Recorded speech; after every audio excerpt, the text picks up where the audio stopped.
Gandhi Niloufer hospitals ఘటన మరువక ముందే రాత్రి నిమ్స్లోనూ డాక్టర్లపై పేషెంట్ బంధువులు దాడి చేశారు. దీంతో డాక్టర్లపై దాడి ఘటనను సీరియస్ గా తీసుకుంది ప్రభుత్వం. హాస్పిటల్స్ లో పరిస్థితులపై ఆరా తీసిన సర్కార్ జూనియర్ డాక్టర్ల డిమాండ్లన్నింటినీ ఈ నెల 11లోగా నెరవేర్చాలని నిర్ణయించింది.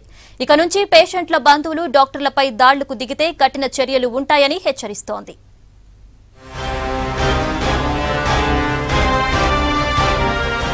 ప్రభుత్వ, ప్రైవేటు అనే తేడా లేకుండా డాక్టర్లపై దాడులు పెరిగిపోతున్నాయి. గవర్నమెంట్ హాస్పిటల్స్ లో వరుస దాడులతో జూనియర్ డాక్టర్లు బెంబేలెత్తిపోతున్నారు. నీలోఫర్, గాంధీ, నిమ్స్ హాస్పిటల్స్ లో డాక్టర్లపై దాడులు జరగడంతో ఆందోళన చేశారు. వరుస సంఘటనలతో సర్కార్ కూడా సీరియస్ అయింది.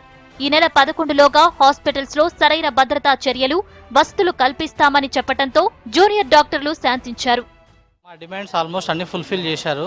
ప్రాబ్లమ్స్ అన్ని సాల్వ్ చేయడం అయితే స్టార్ట్ చేసేసినారు. మాక్సిమం అన్ని ఫుల్ఫిల్ చేస్తారని మేము అనుకుంటున్నాము. సెక్యూరిటీ ఫోర్స్ ఒకటి ఉండే, శానిటేషన్ ప్రాబ్లం ఉండే, SPF బలగం కొంచెం ఎక్కువగా పెంచమని మా డిమాండ్ ఉండే, and basic needs, toilets, washrooms అవన్నీ నీట్గా పెట్టడం అనేది ఒక డిమాండ్ ఉండే. అవన్నీ ఫుల్ఫిల్ అయితే చేసేస్తున్నారు. సెంట్రల్ కమిటీ 11th తర్వాత వాళ్ళు ఏమన్నా వాళ్ళ డిమాండ్స్ ఏముంటే వాళ్ళకి మేము సపోర్ట్ చేయడానికి అయితే రెడీగా ఉన్నాము. దాదాపు 12 డిమాండ్ల పైన స్పెషల్ ప్రొటెక్షన్ ఫోర్స్ ఏర్పాటు చేయాలి, CCTV కెమెరాలు ఏర్పాటు చేయాలి, డాక్టర్లు, హాస్పిటల్లో మరి వర్క్ చేయడానికి సేఫ్టీ ఎన్విరాన్మెంట్ క్రియేట్ చేయాలని చెప్పేసి మేము జస్ట్ నిన్న ఈరోజు హెల్త్ మినిస్టర్ గారితో మరి మీటింగ్ కండక్ట్ చేయడం జరిగింది.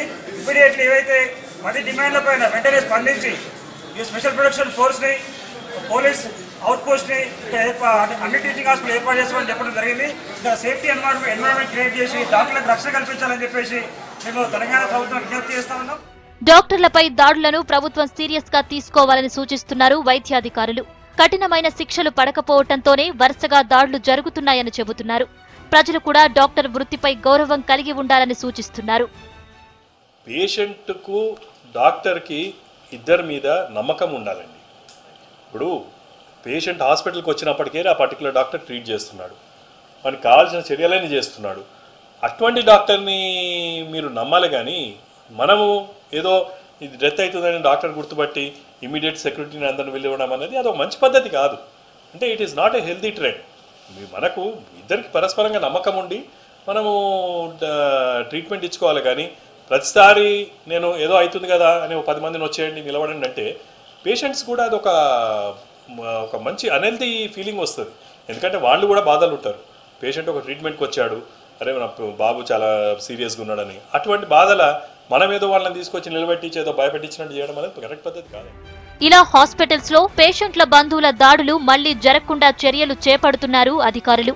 ప్రభుత్వ హాస్పిటల్స్ లో వసతులతో పాటు స్టాఫ్ కొరత తీర్చితే వచ్చే పేషెంట్ల రద్దీకి మేలు చేస్తుందని చెబుతున్నారు జనం.